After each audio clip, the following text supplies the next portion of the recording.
Paul dit, si nous voulons avancer, on a le Saint-Esprit, nous avons la foi, nous avons l'autorité, nous avons tout ça en nous. Mais il nous manque une chose, c'est de voir l'invisible se manifester dans le visible. Il faut, tant que nos yeux spirituels ne voient pas, les yeux naturels ne vont pas voir. Les yeux naturels voient ce qu'on peut toucher, ce qui a de la couleur. Ce qui a de la couleur. Mais il ne peut pas voir ce qui n'existe pas physiquement. C'est pourquoi Paul a commencé ses prières. Il a commencé à prier pour les chrétiens du Nouveau Testament. Et comme il était parti à Éphèse, il a prié. Et maintenant, quand il écrit aux Éphésiens, il écrit Éphésiens 1, verset 15. On va commencer. Éphésiens 1, verset 15. Prends ça au sérieux. Ne dis pas que tu as prié ça. Quand tu as prié un jour, 2 jours, tu arrêtes. Et tu crois que ça va marcher? Éphésiens 1, verset 15 à 18. Paul dit, c'est pourquoi moi aussi, j'ai entendu parler de votre foi au Seigneur Jésus et de votre amour pour tous les saints.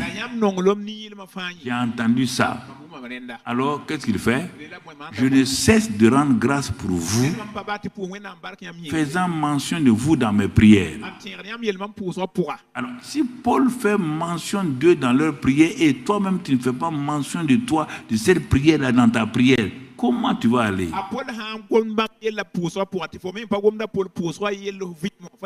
Il y a des prières de Paul que nous faisons régulièrement.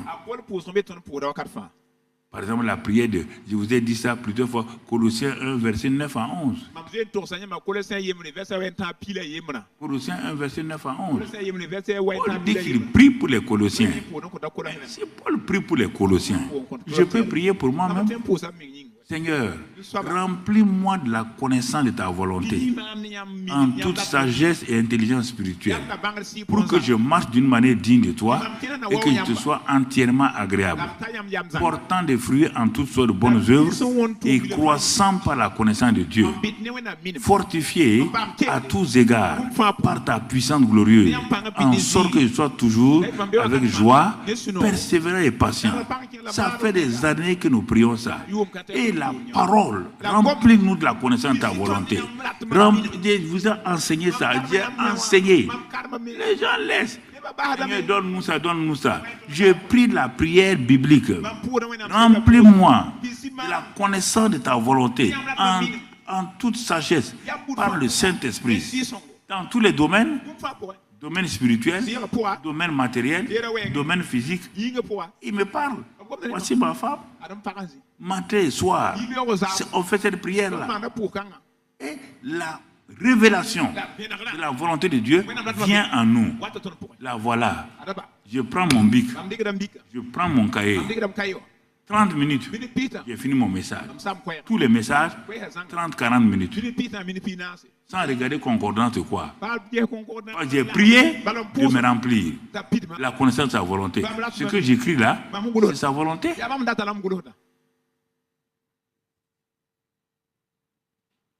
Mais c'est ça.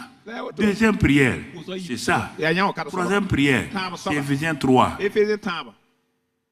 Tu vois? Il dit longueur, largeur, hauteur, la profondeur, l'amour de Dieu. Toi, tu es en train de prier pour des choses matérielles. Les choses spéciales là sortent de la volonté de Dieu. Tu comprends? Regarde cette prière maintenant. L'autre prière, c'est pour la vision. Éphésiens là. L'autre, c'était pour que Dieu me remplisse de la connaissance de sa volonté. Mais regarde ici, il dit qu'il prie pour les Éphésiens. Pourquoi? Afin que le Dieu de notre Seigneur Jésus-Christ, le Père de gloire, vous donne, vous voyez encore, un esprit de sagesse et de révélation dans sa connaissance. C'est la seule prière que Paul faisait. Toujours qu'il ait un esprit de révélation dans la connaissance de Dieu. Dans sa connaissance. Et la suite, et qu'il illumine les yeux de votre cœur. Pour quel but?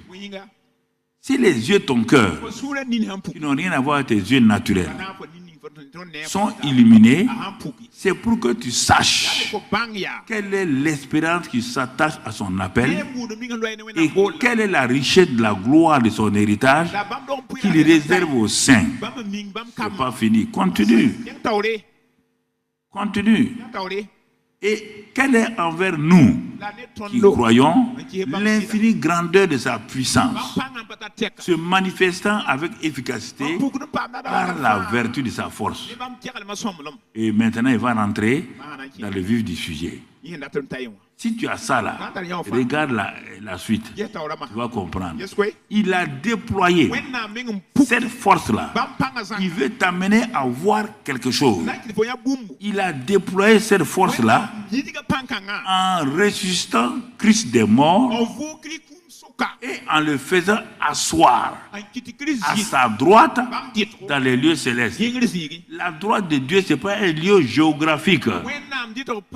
C'est un lieu d'autorité. Christ n'est pas assis, Dieu n'a pas de géographie.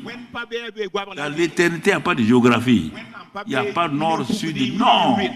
Dans sa droite là, dans sa position d'autorité, dans les lieux célestes, il dit au-dessus de toute domination, de toute autorité, de toute puissance, de toute dignité, de tout nom qui se peut nommer, non seulement dans le siècle présent et dans le siècle à venir.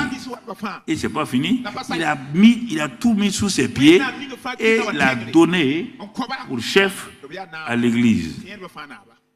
Qui est son corps, l'église qui est son corps, la plénitude de celui qui remplit tout en tous. Ah? Dieu dit, tu as vu ça? Est-ce que tu as vu ça? Ah non, je n'ai pas vu. Tu pries pourquoi?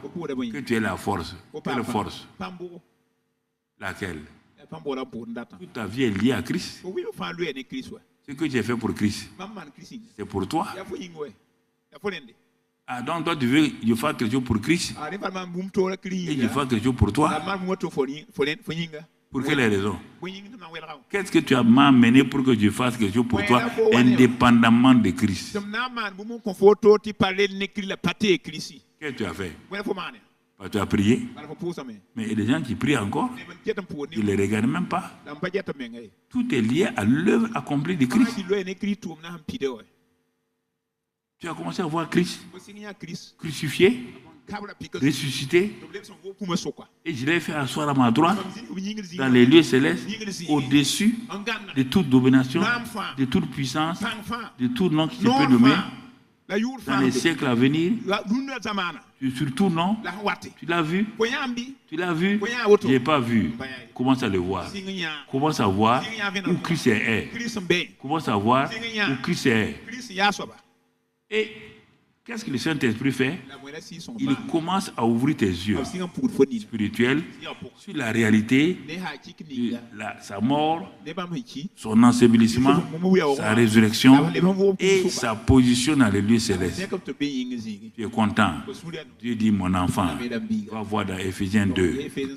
Va lire Éphésiens 2. Tu n'as pas compris encore. Ah oui, gloire à Dieu. Christ a eu ça. Va voir dans Éphésiens 2, verset 5. Va voir là-bas, tu vas voir quelque chose. Je ne me suis pas occupé de Christ. C'est à cause de toi que je m'occupe de Christ. Parce que il y a quelque chose que j'ai fait en relation avec Christ.